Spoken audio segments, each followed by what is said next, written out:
power station with 6,000 cycles, capable of producing 240 volts, if in tandem with another power station. A 3,000 watt inverter, 2,000 watts of solar with a max of 150 volts. Is it possible? Well, yes it is, and I've got one here to show you today, and it is the Mango Power Mango E, which is a 3,533 watt hour power station with a 3,000 watt inverter.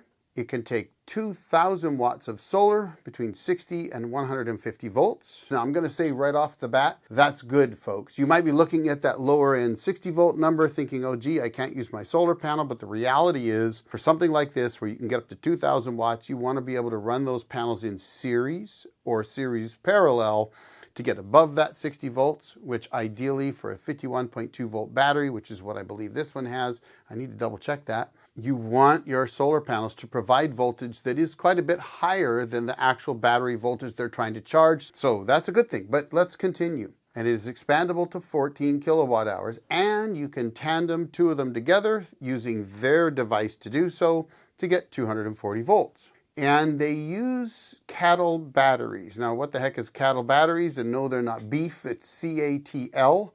And Cattle is a battery manufacturer in China who manufactures batteries for Mercedes and Tesla, among others as well. Well, that sounds like a pretty good deal. And apparently, the battery itself has a 10-year warranty, though they do say on their website the power station has a 5-year warranty. So I'm not sure how that works, and I haven't asked them yet. It has an EV charging adapter port. Now, you do have to buy their cable to do that, but you can actually charge this unit at an EV charging station. That's very nice. It can also take 30 amps, and they say at 125 volts, though, of course, here in North America, we use 120 volts, but that's okay. 30 amps. Now, you have to have their 30 amp charging cable, and of course, a 30 amp circuit to do that. But if you've got one, well, you can provide quite a bit of charging power that way, up to 3,000 watts of charging power. So if you expand this unit to 14 kilowatt hours, 3 kilowatts of charging power is going to get that charged back up in about 5 or less hours. That's not bad. And of course, your target should always be about a maximum of 4 hours at least on solar.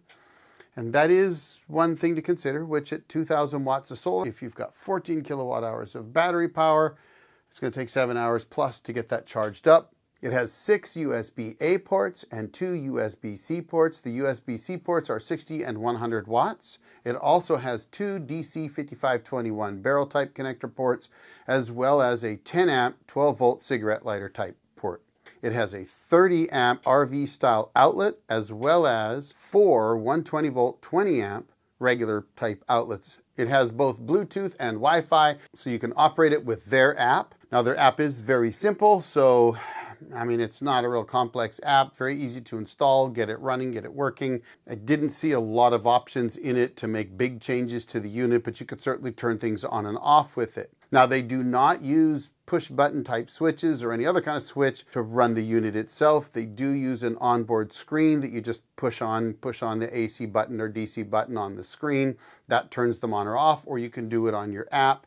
It does seem to work very well, so I'm not going to say one way or another on that. I do personally like switches because I think they're a little more robust than touchscreens.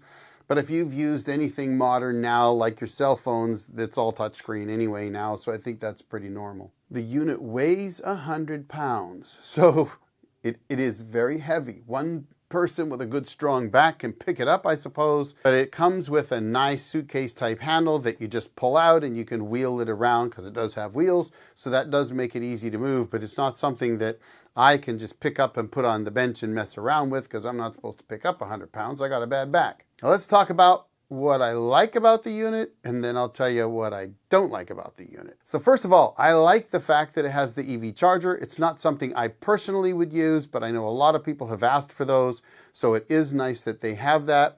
I also like the fact that it can take 30 amps of 120 volt or 125, as they say, charging. That is pretty impressive, though you do have to use their proprietary cable, which I have one here. Well, I'll show you their solar cable.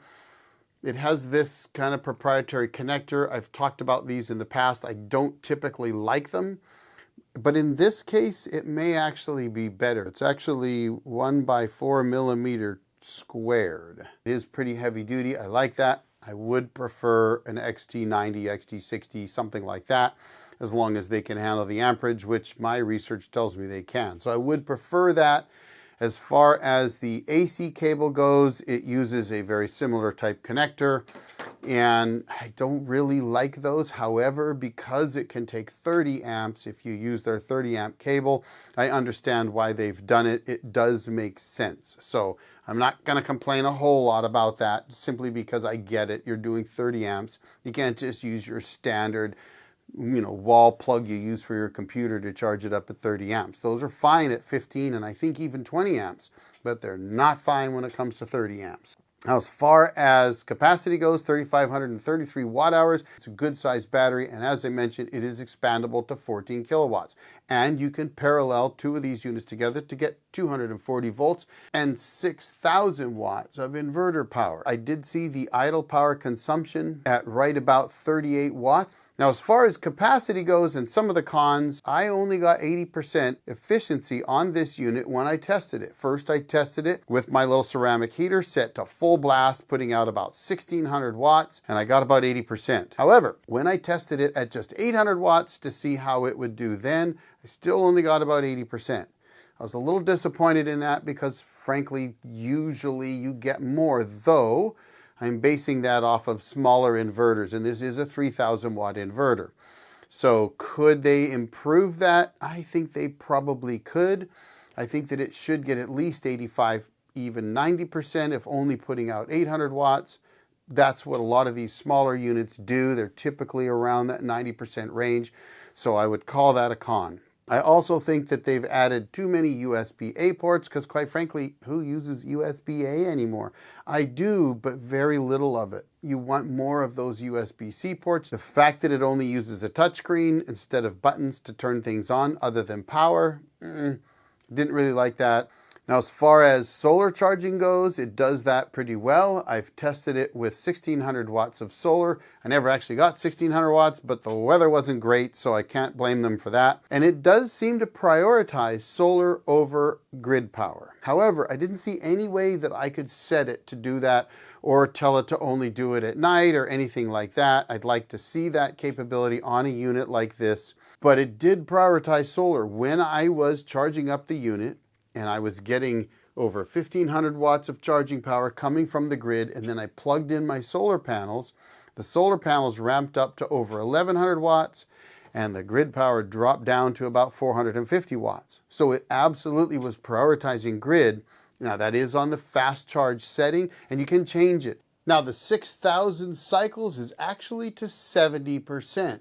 And when I tried to figure out how that compares to other power stations and batteries, I found it wasn't that easy to do, but it roughly translates to 4,000 cycles to 80%.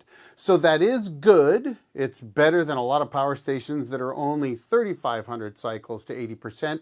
But I kind of felt like it's a bit of a, marketing gimmick, because 6,000 cycles to 70% isn't the way most power stations, or in fact any power station I've ever tested, is rated. They're always rated to 80%, and a good one usually runs 4,000 cycles to 80%. Well, this one is good if it's 4,000 cycles to 80%, but since they rated it 6,000 cycles to 70%, it wasn't that easy to make that change. I'd like to see them put it to 80%. That would be something I think they could do. All in all, the unit does seem to be put together very well. It seems to be a good, robust unit, lots of capability, lots of expandability. I do like the unit. I think it's a good unit. I think it could be a little more efficient on the low end. Let me know what you think. Is it something that you might be interested in? Or do you see some things in here that I missed that you think could be better? Let me know. Drop it down in the comments. Meanwhile, I'm going to drop another video right over here for you to check out.